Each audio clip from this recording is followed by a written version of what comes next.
తెలంగాణ ప్రభుత్వం భూ వ్యవహారాలపైన మాజీ మంత్రి హరీష్ రావు తీవ్ర ఆరోపణలు చేశారు. సీఎం రేవంత్ రెడ్డి, మంత్రి పొంగులేటి శ్రీనివాసరెడ్డిపైన విమర్శలు చేస్తూ ఇద్దరు రియాల్టర్ల మాదిరిగా వ్యవహరిస్తున్నారని ఆరోపించారు. భూభారతి పోర్టల్లో గతంలో భూముల వివరాలు అందుబాటులో ఉండేవని, తప్పు చేయకపోతే రాత్రికి రాత్రి పోర్టల్ను ఎందుకు బ్లాక్ చేశారని ప్రశ్నించారు.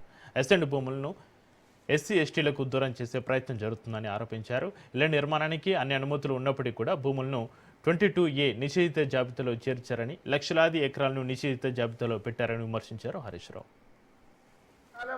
నువ్వు స్కాములు చేసినా, అవినీతి చేసినా ప్రజలు భరించిండ్రు, ఓపిక్ గా టైం కోసం ఎదురు చూసిండ్రు.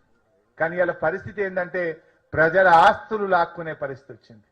ప్రజలు తమకు ఎంతో కష్టపడి జీవితమే ఈ ఇల్లు అని చెప్పి ఒక ఇల్లును ఒక కళలాగా ఎంతో కష్టపడి చేసుకుంటారు. ఇవాళ వాళ్ళు పొంగులేటి, రేవంత్ రెడ్డి ఇద్దరు ఒక మాట చెప్తుంటారు, మేము రియల్ ఎస్టేట్ వ్యాపారులు. రేవంత్ రెడ్డి మాట్లాడితే రియల్ ఎస్టేట్ నాకు బాగా తెలుసు అంటాడు.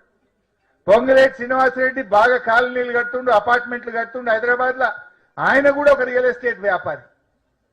ఇలా కాంగ్రెస్ హైకమాండ్ రాహుల్ గాంధీ గారు నేను అడుగుతా ఉన్నా, ఈ రియల్ ఎస్టేట్ వ్యాపారుల చేతుల్లో ఈ రాష్ట్రాన్ని పెట్టి ముఖ్యమంత్రిని, రెవెన్యూ మంత్రిని రియల్ ఎస్టేట్ వ్యాపారులను చేస్తే ఈ రియల్ ఎస్టేట్ వ్యాపారులు వాళ్ళ 30% కోసమో వాళ్ళ వ్యాపారాల కోసమో ఈ రాష్ట్ర ప్రజలకు కన్నీళ్లు పెట్టిస్తుంటే ఈ కాంగ్రెస్ హైకమాండ్ రాహుల్ గాంధీ గారు మీరు చోద్యం చూస్తున్నారా?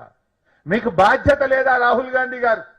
ఈ రాష్ట్రంలో ఇన్ని లక్షల మంది హైదరాబాద్ లో ప్రజలు బాధపడుతుంటే మీ హైకమాండ్, మీ కాంగ్రెస్ పార్టీ మరి వీళ్ళను గట్టిగా మొట్టికాయలేసి సరి చేయించాల్సిన బాధ్యత ఇలా కాంగ్రెస్ హైకమాండ్ కు ఉందా లేదా అని చెప్పి కూడా నేను అడుగుతా ఉన్నా.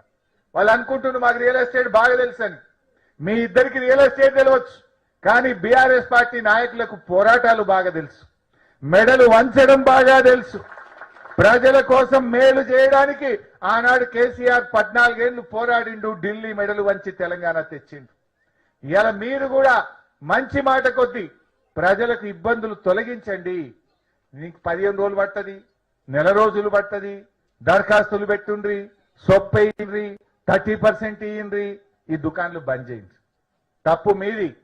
ప్రజలు రోడ్ల మీదకి రాకముందే, ప్రజలు తిరగబడక ముందే ఈ సమస్యను వెంటనే పరిష్కరించాలని ఈ 3 కాలనీల పక్షాన నేను ఈ ప్రభుత్వాన్ని కోరుతా ఉన్నా. డెఫినెట్ గా ఈ ప్రభుత్వం తీస్తుంది.